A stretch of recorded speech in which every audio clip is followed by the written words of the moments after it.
Թվում է, թե անցել է երկար դարեր, բայց հասարակությունը մնացել է նույնը։ Փորձում են անտեսել, փորձում են խուսափել ցավից, բայց ցավը ինքը որպես երևույթ մեր կյանքում անխուսափելի է։ Եթե մարդ ցանկանում է ազատվել ցավից, առաջին քայլը ինձ թվում է, որ պետք է անի, դա առերեսվի ցավի հետ։ Սկսում են առերեսվել ցավի հետ, դեմ հանդիման կանգնել ցավին, ընդունել ցավը։ Եվ շատ հաճախ այդ կորուստի ցավը մարդուն բերում է աշխարհի մարդկանց Աստծո հանդեպ հակառակության։ Պատերազմի մեջ են մտնում, այսպես ասած, Աստծո դեմ։ Ու ինչու հենց իրենք։ Հավատ ունենալ այնքան կարևոր է, որ այդ հավատը փոխում է մարդու հետագա կյանքը։ Այդ պահին ճիշտ մարդը հայտնվելու կողքին փրկում է։ Իսկ սերը միայն բառերով չէ, սերը նաև գործով է դրսևորվում, որտեղ իր կողքինը չունի այդ ցավը, իր կողքինը չի ցավում իրպես։ Առաջին իսկ վայրկյաններից մտածում են, թե իրենք ցավի հետ մենակ են։ Իրենք են դեմ հանդիման այդ ցավին կանգնած, որը մեկ իրենց չի հասկանում, որը մեկ իրենց ցավը չի ընդունում։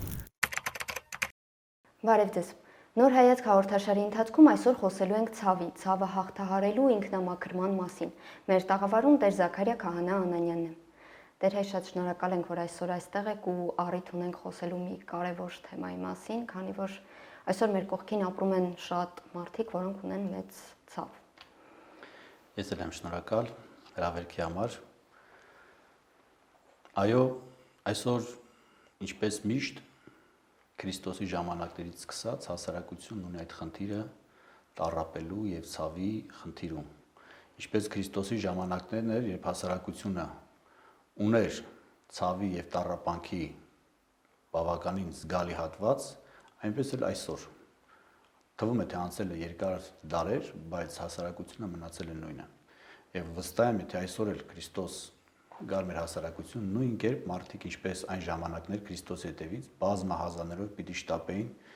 ազատվելու իրենց ցավերից, իրենց տանջող ցավերից եւ տառապանքներից։ Բայց Քրիստոսի եկեղեցին կենթանի է եւ շնչում է եւ Քրիստոսի եկեղեցու մշակները անխոնջ կերպով լծված են հենց այդ գործին ամոքելու, ինչպես Քրիստոս իր ժամանակին էր անում, ամոքելու, սփոփելու ցավերն ու տառապանքները այն մարդկանց, ովքեր ինչպես Քրիստոսի հետևից գնացին, այնպես էլ այսօր իրենց հայացքը հառած դեպի Քրիստոսի եկեղեցի շտապում են ազատվելու, բժշկվելու ցավերից եւ տառապանքներից։ Ցավից բժշկվելու մասին դեռ խոսենք, Տեր հայր, ուզում եի նախ հասկանալ առհասարակ ցավից խուսափել, ցավն անտեսել, անհրաժեշտ է թե ոչ։ Անշուշտ, ինչպես ասեցի, հասարակությունում ցավը դրսևորվում է տարբեր կերպ։ Այո, մարդիկ կան, որ ինչ-ինչ պատճառներից դուրս գալով փորձում են անտեսել, փորձում են խուսափել ցավից, բայց ցավը ինքը որպես երևույթ մեր կյանքում անխուսափելի է։ Եթե մարդ ցանկանում է ազատվել ցավից, առաջին քայլը ինձ թվում է, որ պետք է անի, դա առերեսվի ցավի հետ, ընդունի այդ ցավը, որտեղ ինչպես Քրիստոս էր ասում, նա ուզում է հետևել ինձ, պիտի վերցնի իր խաչ եւ գա իմ հետևից։ Յուրաքանչյուր մեկս էլ մեր կյանքում ունենք ցավ, եւ այդ ցավը շատ հաճախ նույնացնում են հենց այդ խաչի հետ։ Ժողովրդի մեջ ընդունված տեսակետ կա կամ խոսք կա, այսպես որ ասում են, սա էլ իմ խաչն է։ Եվ յուրաքանչյուր մեկը ունի իր կյանքում ցավ, որի հետ պիտի առերեսվի։ Այս առերեսելու պահից սկսած մարդ ոտք է դնում ցավից ազատվելու, ցավից մաքրվելու կամ ցավը սփոփելու, ցավն ամոքելու այդ երկար եւ երբեմն կարճ ճանապարհին։ Առաջին քայլը, որ պետք է անել, դա առերեսվել ցավ է, ընդունել ցավը։ Որքան էլ որ փորձենք խուսափել, որքան էլ որ փորձենք ժամանակավորապես թողնել վաղվան ցավի հետ առերեսվելը, ցավն ընդունելը, բայց այնուամենայնիվ այն պահից, երբ մենք ընդունում ենք ցավը, մենք սկսում ենք քննել ցավը, թե որտեղից եկավ, ինչպես եկավ, ինչի եկավ, այս հարցերի պատասխաններից է, որ գալիս է ցավից ազատվելու, ցավից մաքրվելու ընթացքը։ Տեր հայր, ինչպես նշեցիք, յուրաքանչյուրս ունենք ցավ, բայց թվում է, թե կան մարդիկ, որոնց ցավը այնքան մեծ է, անհամեմատելի ու երբեմն տպավորություն է ստեղծվում, որ տվյալ մարդը չի կարող հաղթահարել այդ ցավը։ Արդյոք յուրաքանչյուր ցավ, որը մարդ իր կյանքում ունի, հնարավոր է հաղթահարել։ Անշուշտ ցավը, ինչպես ասեցի, յուրաքանչյուրի մոտ տարբեր կերպ է դրսևորվում եւ յուրաքանչյուրի մոտ չափը տարբեր է։ Շատ հաճախ մենք բոլորս էլ ականատես ենք լինում ամեն օր գոնե մեր իրականության մեջ ցավը մարդկանց հասնում է այն աստիճանի, որ մարդը ինքնասպան է լինում։ Շատ հաճախ մարդիկ այո, ճանապարհը ելքը չեն գտնում այդ ցավից ազատվելու։ Եվ միակ ելքը գտնում են իրենց կյանքին այդ վնաս տալով ազատվել ցավից։ Բայց կան մարդիկ, ովքեր ինչպես նշեցի, սկսում են առերեսվել ցավի հետ, դեմ հանդիման կանգնել ցավին, ընդունել ցավը որպես իրենց բաժին հասած մի փորձություն եւ ամեն մեկը լինի հավատացյալ, թե ոչ հավատացյալ, հավատացյալները շտապում են դեպի եկեղեցի աղոթելու, Քրիստոսից խնդրելու ուժ կարողություն, օգնություն, իմաստություն այդ ցավից մաքրվելու, այդ ցավից ազատվելու։ Ոչ հավատացյալները դե բնականաբար պիտի շտապեն հոգեբանի մոտ, հոգեբանի միջոցով փորձել ազատվել, բայց որ ամեն մեկի ցավը դիմացինին թվում է թե մեծ է կամ փոքր է, դա միայն գիտի նա, ով կրում է այդ ցավը։ Այո, ցավեր կան, որ թվում է թե անտանելի են, բայց Աստծով ամեն ինչ հնարավոր է։ Ինչքան էլ անտանելի կամ անելանելի թվա վիճակը, ցավը մարդուն թվա թե անտանելի է, պիտի ծնկները ծալված մնա, բայց շատ հաճախ մենք կյանքում ականատես ենք լինում հրաշքների, եւ այդ հրաշքները տեղի ունենում են Աստծով։ Դեր այդ մասին շարունակենք խոսել, ցավը հաղթահարելու մասին, եկեղեցու հոգևոր կյանքի աղոթքի դերի մասին նաև այս ամենի մեջ։ Ինչպես նշվեց, եկեղեցին հավատարիմ է իր առաքելությանը եւ այդ առաքելության փոքրիկ մասն է կազմում նաեւ վշտաբեկներին ամոքելը, որովհետեւ Աստծուց պատվիրան հրահանգ կա սփոփելու, ամոքելու եւ իհարկե մենք որպես հոգեվորականներ մեր ծառայության ընթացքում շատ հաճախ դեմ հանդիման են կանգնում վշտաբեկներին եւ այն մարդկանց, ովքեր իրենց մեջ կրում են ցավ եւ հայացքներն ուղղված է դեպի եկեղեցի, դեպի Քրիստոս, դեպի Քրիստոսի ծառա։ Շատ հաճախ մեզ որպես հոգեվորական պատկերացնում են հրաշագործ կամ չգիտեմ իմաստունների իմաստուն, որ պետք է մի խոսքով մենք իրենց ելքը ցույց տանք։ Բայց մենք որպես հոգեվորական հիմնվելով Քրիստոսի խոսքերի վրա, հիմնվելով Քրիստոսի ավետարանի վրա, մենք կարող ենք իրենց ընդհանրապես ցույց տալ այն ուղղությունը, որտեղ քայլելով պիտի գնաս։ Բայց այդ ամբողջ ճանապարհը անցնելիքը դա այն մարդունն է, անհատական է, ով կրում է այդ ցավը։ Ցավի հետ առերեսվելուց հետո սկսում ես քայլել դեպի Գողգոթա, անշուշտ Քրիստոս էլ խաչով բարձրացավ դեպի Գողգոթա, ճանապարհը անշուշտ դժվար էր, եւ մեր ճանապարհները դեպի Գողգոթա, երբ ցավը մեր սրտում է, ցավը մեր կյանքից ներս է, քայլում ենք դեպի Գողգոթա, այնտեղ խաչվելու, բայց երբ ունենք այն վստահություն, այն համոզումը, որ Գողգոթայում խաչվելուց հետո կա նաև հարություն, այսինքն յուրաքանչյուր մեկ այդ ճանապարհը պիտի անցնի հենց այդ գիտակցումով, որ այո, որքան էլ դժվար լինի ընդհանուր միջև խաչելություն, ընդհանուր միջև մահ, կա նաև հարություն, այսինքն կա այդ ցավից ազատում, կա այն թեթևություն, հանգստություն, որ գալիս է, երբ դու ցավից ազատվել ես, երբ այդ ցավ այլևս տանջող, ինչպես ասեմ, կրակ չէ քո մեջ, որ այրում է ամեն ինչ, այլ այդ ցավը առերեսվեցիր, ընդունեցիր, որ իրականությունն է դա։ Զոր օրինակ հարազատի կորստության դեպքում, երբ մարդ կորցնում է հարազատին, ցավ է ապրում։ Եվ շատ հաճախ այդ կորուստի ցավը մարդուն բերում է աշխարհի մարդկանց Աստծո հանդեպ հակառակության։ Մարդիկ չարանում են հասարակության դեմ, մարդիկ չարանում են իրենց նմանին դեմ, մարդիկ պատերազմի մեջ են մտնում, այսպես ասած, Աստծո դեմ։ Ու ինչու հենց իրենք, ինչու իրենց բաժին ասավ այդ ցավը։ Բայց ինչքան էլ որ պատերազմի, այնուամենայնիվ մարդը պիտի ընդունի այն փաստ, այն իրողությունը, որ մահը կա կյանքում, մահը գոյություն ունի։ Եվ երբ սկսի վախենալ մահից, երբ մահը դիտարկվի որպես պատիժ իրեն, բաժին հասած, ապա պիտի հասնի խելագարության աստիճանի այդ մարդին, որ ինչու իմ հետ պատահեց։ Բայց երբ որ մարդը ում բաժին է հասել, այսպես ասած, պատիժը ճակերտավորացված, սկսում է հասկանալ, որ մահը դա ընդհանրապես ժամանակավոր բաժանում է, որ մահից հետո կա հարություն, որ այդպես եղավ ոչ թե որպես պատիժ, այլ չգիտեմ, սա էլ կյանքն էր, ինչ ունի սկիզբ ունի նաև վերջ, երբեմն պատմությունը շուտ է ավարտվում, երբեմն պատմությունը երկար է ձգվում, բայց այնպես չի, որ պատմությունն ավարտվեց, ուրեմն վերջ գիրքը պիտի ծալենք, ծածկենք, շպրտենք մի կողմ։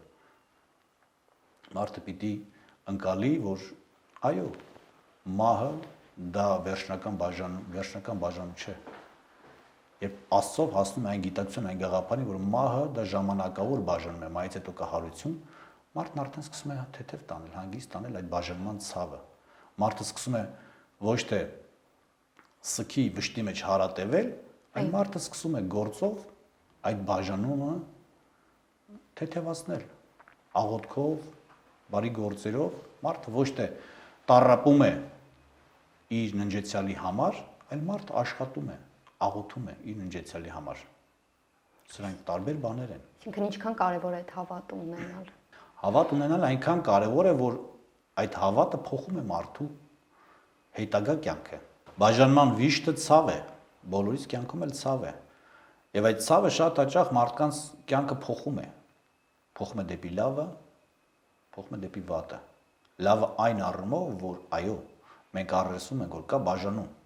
Մեզանից հեռացավ մեր սիրին, մեր մերձավորը հեռացավ։ Բայց այդ հեռանալը չպիտի պատճառ դառնա, որպեսզի մենք չարանանք, որովհետև այդ հեռանալը մեր վրա դրեց պարտականություն, պարտավորվածություն իր իշտակի առջև։ Եվ այդ պարտավորությունը, այդ պարտականությունը ոչ թե մարդկանց հետ կռիվ անելն էր, որ ինձ ինչու բաժին հասավ սա, այլ հարատև գործը եւ աղոթքը իր իշտակի համար։ Էլի անշուշտ հասարակությանը, ամեն ինչ հասարակությանը պիտի պարտադրվի, այսպես ասած, բայց ոչ թե որ խղճահարություն առաջացնի մեր մոտ, այլ մեր գործերով, մեր աղոթքներով պիտի միշտ հիշեցնենք այն մարդուն, ով մեզանից հեռացավ։ Այսինքն մարդը պետք է հասնի այդ աստիճանին, որ այդ գիտակցությունը ունենա, կարողանա չչարանալ։ Իհարկե պիտի հասնի այդ գիտակցությունը, որովհետև առաջին իսկ տպավորությունը, առաջին իսկ ազդեցությունը ցավի, հարազատի կորստյան դեպքում դա այնց շոկային հարվածն է, որ մարդ որոշակի ժամ ոմանք երկար, ոմանք կարճ ապրում են։ Բոլորն էլ ապրում են, այդ շոկային հարվածը ապրում են։ Եվ այդ պահին ճիշտ մարդը հայտնվելու կողքին փրկում է։ Զոր օրինակ շատ կարճ ժամանակ առաջ մեր հասարակությանը բաժին հասավ մի այդպիսի շոկային հարված, երբ շատ ու շատ մարդիկ կորցրեցին իրենց հարազատներին։ Եվ այդ պահին ազգովի շոկային հարված ենք ստացել։ Ճիշտ աշխատանքի դեպքում շատ ու շատ մարդիկ, այսպես ասեմ, սփոփվեցին, ամոկվեցին։ Այդ բացը կա, քո հարազատի բացակայության բացը կա եւ մնում է, բայց այլ կերպ է ընկալում դու այդ բացը, այլ կերպ է ընկալվում իրենց բացակայությունը, մեկնաբանության խնդիր է այստեղ դրվում։ Ոմանք առ այսօր մարդկանց, հասարակության, Աստծո հետ կռվի մեջ են, բայց շատերն էլ այլ կերպ են ընկալում այս ամբողջ վիշտը ցավը, որ կա։ Տեր փաստորեն ցավը, երբ շատերը մտածում են, որ կարող է ընկալվել որպես պատիժ, այն միջոց է, որ մենք ինքնամաքրվենք, ավելի լավը դառնանք, միգուցե մոտենանք նաև Տիրոջը։ Ցավը մինչև Քրիստոս ընկալվում էր որպես, այսպես ասած, պատիժ։ Բայց Քրիստոս եկավ, այսպես ասած, մարդկանց բերեց դեմ հանդիման կանգնեցրեց ցավին եւ կարծես ժողովրդի հասարակության մեջ ընկալումը փոխեց ցավի։ Ցավը դա միջոց է, որպեսզի նաեւ Աստծո կամքը դրսևորվի։ Երբ որևէ մեկը ունի այդ ցավը, դիմացինը ինչ պետք է անի։ Պիտի փորձի օգնել։ Եվ դրանով դրսևորում է Աստծո կամքը, որ ասում է՝ «Սիրիր մերձավորիդ»։ Իսկ սերը միայն բառերով չէ, սերը նաև գործով է դրսևորվում։ Երբ մենք փորձում ենք խնամել, հոգ տանել այն մարդուն, ով ցավ ունի, փորձում ենք ինչ-որ կերպ սփոփել, ամոքել, չէ՞ իրականացնում ենք Աստծո պատվիրանը, սիրում ենք մեր մերձավորին։ Եվ ամենակարևորը դա մենք սիրո դրսևորումից, ոչ թե խղճահարությունից, ոչ թե շահի ձեռնելով, այլ սիրում ենք իրեն։ Մեր նմանին սիրում ենք եւ չենք ուզում, որ ինքը ցավի, ինքը տառապի։ Եվ մեր գործերով, մեր խոսքերով, մեր աղոթներով փորձում ենք իրեն ինչ որ կերպ օգնել։ Եվ ստացվեց, որ ցավը պատճառ եղավ, որպեսզի Աստծո խոսքը մարդկանց մեջ տարածվի։ Որ մենք էլ օրինակ լինենք, որ մենք այո, Աստծո խոսքի գործադրողներն ենք։ Պահ հիշեցի, երբ Բաքվում ծանոթացա մի աղջկա հետ, ով Արցախից էր, իր հետ քայլեցինք, որոշեց, որ գնանք իրենց տուն։ Ու ամբողջ ճանապարհին իր եղբորից էր պատմում, թե ինչ լավ եղբայր ունի, ինչքան է իրեն օգնում եւ այսպես ներկա ժամանակով։ Ու գնացինք իրենց տուն, ասաց՝ «Արի գնանք քեզ ծանոթացնեմ»։ Մտանք տուն, հյուրասենյակ մտանք ու տեսնեմ ոչ ոք չկա։ Ասաց՝ «Ծանոթացիր եղբայրս», ու ես տեսա եղբոր նկարը պատին կախված, ու ինքը ժպտալով շարունակում էր ինձ նայել, ու ես ոչինչ չասացի, որովհետև այդ պահին ինձ մոտ շոկային վիճակ էր, ես չգիտեի ինչ անել, ես պետք է ցավակցեմ, թե իր նման շարունակեմ ժպտալ։ Մենք ինչ կարող ենք անել, երբ մեր դիմացինը ցավ ունի։ Մեր համար մեկ խնդիր ասեմ, առաքելություն ասեմ, դա այդ ցավը, այսպես ասած, կիսելն է։ Ցավը կիսելը միայն այն չէ, որ գնաս նստես մարդու կողքին տխուր դեմքով, ինչ թե մարդը ցավ ունի, տխուր դեմքով նստես կողքին, սկսես ասել ցավդ կիսում եմ։ Ցավը մարդիկ, այո, կա, մարդկանց կյանքում կա։ Շատ շատերը այդ ցավը իրենց մեջ կրելով շարունակում են ապրել։ Այո, մարդիկ կան, որ այդ ցավից վերջ են տալիս իրենց կյանքին։ Կամ չեն կարողանում, ելքը չեն գտնում եւ մնում են այդ շոկային վիճակում, որ կային առաջին սպարկենից։ Եվ իրենց կյանքը այդպես դառնում է մղձավանջ։ Բայց ինչպես դուք ասեցիք, շատ շատերը, այո, ցավը վերցնում են իրենց վրա, իրենց կյանքից ներս, բայց շարունակում են ապրել։ Ինչպես ասեցի, այդ ցավին տալով այլ մեկնաբանություն, այլ գույն, այլ երանգ։ Ինչպես դուք ասեցիք, մարդը ցավ ուներ, այո, հարազատը կորել էր։ Այլևս իրենց հետ չէր, բայց դա միայն ֆիզիկապես տրանսֆորմացիա էր տեղ ունեցել իր ներկայության, ֆիզիկական ներկայությունը փոխվել էր հոգևոր ներկայության եւ մարդիկ ապրում էին, փորձելով այդ հոգևոր ներկայությամբ սփոփել, ամոքել այդ ցավը։ Այս պարագային ուղղակի պիտի մենք էլ իրենց պես շարունակենք անցալել հոգևոր ներկայությունը։ Հոգևոր ներկայությունը այն մարդու իրենք, որ ձևափոխել էին ֆիզիկական ներկայություն հոգևոր ներկայության։ Այս սա է, որ մարդուն հանում է այդ վիճակից։ Որտեվ հարազատի կորեցյան դեպքում շատ հաճախ մարդիկ մնում են այդ ծնկած վիճակում։ Այն առաջինից քարված, որ մարդուն ծնկի է բերում, մարդուն այդ ծնկած վիճակում։ Բայց մարդը ժամանակ է ունենում, ժամանակի ընթացքում ձևափոխում է իր առօրյան, իր կենցաղը ֆիզիկական բացակայության պարագային ֆիզիկական ներկայությունը ձևափոխելով հոգևոր ներկայության, շարունակել ապրել։ Կյանքը ընթանում է։ Պարզապես մարդիկ այնքան տարբեր են, ոմանք կարող են շատ ագրեսիվ լինել, ոմանք հակառակը կարող են այդպես ժպտալով պատմել ցավոտ մի պատմություն։ Շատ հաճախ մենք չենք հասկանում ինչպես իրենց մոտենալ, որ ավելի չնեղացնենք կամ ավելի չցավեցնենք։ Անշուշտ յուրաքանչյուր դեպք անհատական է։ Մենք այս բանը չենք կարող ասել, գիտեք ինչ, մաթեմատիկական ըստ այս օրենքի պիտի այսպես վարվել։ Իհարկե ոչ, յուրաքանչյուր ցավ, յուրաքանչյուր դեպք տվյալ պարագային անհատական է։ Եվ կարծում եմ ամեն դեպքում մեր գործողությունների հիմքում պիտի լինի աստվածային սերը։ Ինչ էլ որ լինի, մենք պիտի փորձենք անել սիրով, սիրուց դրդված։ Այսինքն, երբ որ դու սիրում ես քո նմանին, դու երբեք չես փորձ իրեն ցավ պատճառել, ոչ քո խոսքերով, ոչ քո քայլերով։ Եվ երբ որ դու դիմացինիդ մեջ տեսնում ես մարդ, ով իրապես այդ բային քո կարիքն ունի, Յուրաքանչյուր մեկ ով իր մեջ կրում է ցավ, կարիք ունի ուշադրության, կարիք ունի սիրո, որովհետև այդ ցավը մի տեսակ իրեն առանձնացնում է հասարակությունից։ Այդ ցավը, որտեղ ինքն է այդ առանձնանում հասարակությունից, ուրիշները չունեն այդ ցավը, միայն ինքը ունի։ Սա իր բաժինն է։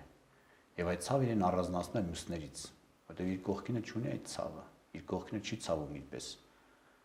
Որևէ մեկը չի հասկանում իր ցավը։ Սրանք հարցեր են, որ այս հարցերի տարափի ներքո մարդը կամաց առանձնանում է հասարակությունից։ Մեր հասարակության խնդիրն է, մեր սիրով, մեր ջերմությամբ, մեր ուշադրությամբ այդ մարդկանց նորից ետ բերել հասարակություն։ Եվ չխուսափել իրենցից։ Իհարկե չխուսափել, թեև իրենք խուսափում են։ Շատ դեպքերում մարդիկ ցավի ճնշման ներքո մեկուսանում են, խուսափում են հասարակությունից։ Բայց մեր որպես քրիստոնեական հասարակության խնդիրը հենց դա է։ Մեր սիրով, մեր ջերմությամբ, մեր ուշադրությամբ նորից ետ բերել մարդկանց առօրյա կյանք։ Առօրյա կյանք, որպեսզի մարդիկ, այո, ցավը կա, դա անխուսափելի է, դա չգիտեմ, կա, այդ մարդու կյանքում կա, բայց այդ ցավը չպիտի լինի պատճառ կամ մեծ վեմ քար, որ ճնշի իր ծանրության տակ այդ մարդուն։ Այո, իր ուսերին դրված է մեծ ժայռ, պատկերացեք, պատկերավոր ասած, դրված այդ ժայռը, եթե մենակ ինքը այդ իր ուսերին կրի այդ ժայռը, պիտի ժայռի ծանրության տակ ճխլվի, բայց երբ որ մի քանի հոգի իրենց ուսը բերում են, մոտիկացնում են օգնելու, բնականաբար այդ ժայռը պիտի մնա, իր ուսերին մնալու է, չի ճխլելու, չի ճզմելու իրեն, այլ կողքից մարդիկ գալ են օգնել։ Մեր ծառայության ընթացքում շատ հաճախ մենք առերեսվում ենք այդ խնդրի հետ։ Ընդհանրապես վերջերս ես ականատես եղա դեպքի, երիտասարդ տղա էր, բայց չգիտեմ, ցավի, վախի, չգիտեմ, հոգեկան ինչ-որ խնդիրների ներքո, բայց հիմնական պատճառը ցավն էր։ Մարդը առանձնացել էր հասարակությունից։ Եվ խնդիրը նորից դրված էր հենց դա, որ հասարակությունը կարծես մոռացել է իրեն։ Մենք խնդիր ունենք այսօր մեր իրականության մեջ, մեր օրերում առանձնահատուկ ուշադրություն դարձնել այդ մարդկանց, չխուսափելու, այլ մեր ուշադրությամբ, մեր սիրով իրենց մեջ տեսնելով մեր նմանին նորից ետ բերել առօրյա կյանք, հասարակություն, մեր շրջապատ եւ կիսել իրենց ցավը, որպես իրենք հասկանան, որ իրենք ցավի հետ մենակ չեն։ Շատ հաճախ մարդիկ առաջին իսկ վայրկյաններից մտածում են, թե իրենք ցավի հետ մենակ են։ Իրենք են դեմ հանդիման այդ ցավին կանգնած, որը մեկ իրենց չի հասկանում, որը մեկ իրենց ցավը չի ընդունում, այնինչ այդպես չէ, կարծում եմ։ Մենք բոլորս էլ, այո, ունենք մեծ եւ փոքր ցավեր, բայց ամեն դեպքում բոլորս էլ ունենք առաքելություն որպես քրիստոնյաներ, որպես Քրիստոսի հետևորդներ, օգնելու մեկս մյուսին։ Մեր ցավերի մեջ, մեր խնդիրների մեջ։ Շնորհակալ եմ։ Խնդրեմ։ Ես հիշեցնեմ, որ Նոր հայացք հաղորդաշարի ընթացքում խոսում էինք ցավի, ցավը հաղթահարելու մասին։